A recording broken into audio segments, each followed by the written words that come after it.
नमस्कार शिखास home food को आपण मानक स्वागत जनाऊँगी। आज मु अमूल ले गोटे मिठा तैयारी करुच्ची। आसंतु देखिबा मटे केमती बनाऊँची।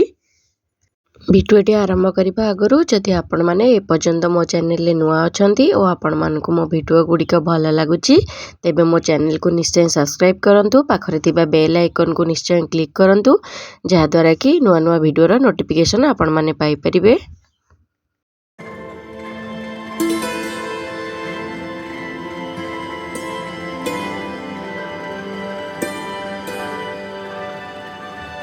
देखो मुझे चीनी नहीं गुजराती नहीं 200 ग्राम अमूल नहीं क्षीर नहीं आलमंड आउ काजू नहीं। एबे गोटे कड़ाई रे आमे क्षीर को देकी क्षीर को टिके गरम करवा।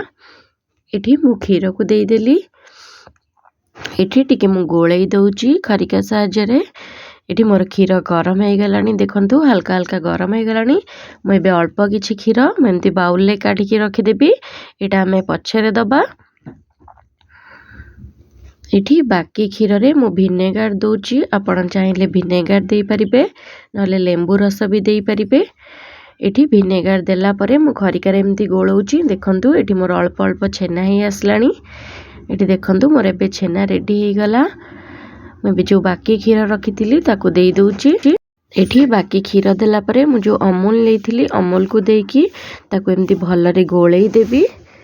एठी देखंतु मु एठी गोळौची।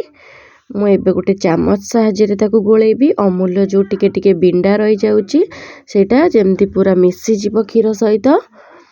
एठी देखंतु एठी मोर पूरा मिसी गलानी। एबे मु आउ टिके भलरे ताको गोळेई देबी। एबे तादरे चीनी दे दउची। चीनी हमर मिसी गला परे मु एठी जो छेना करी के रखतिली से छेना को आधरे पकी देबी।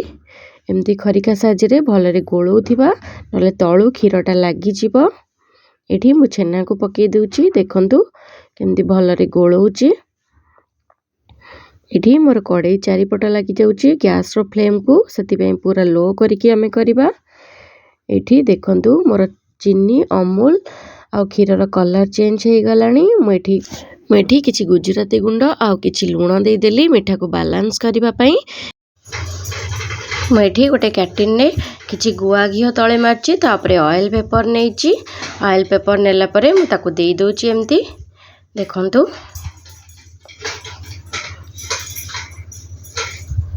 मुझे दे देली आ ताको सेट हबा पई टिके एमती कर दोची। ता ऊपरे मु एबे जो काटी के रखितिली ड्राई फ्रूट को ताको दे दोची। एठी आपन को जे कोनसी ड्राई फ्रूट पसंद आपन देई परिबे। एठी देखंतु मु पूरा भलरे दे देइची।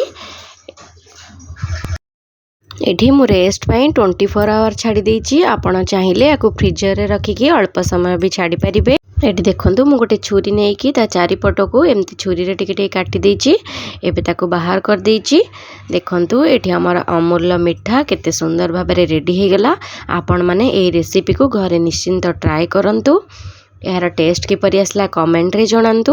मो वीडियोटी पसंद आसले चैनल को लाइक करंतु शेयर करंतु सब्सक्राइब करंतु। Thank you.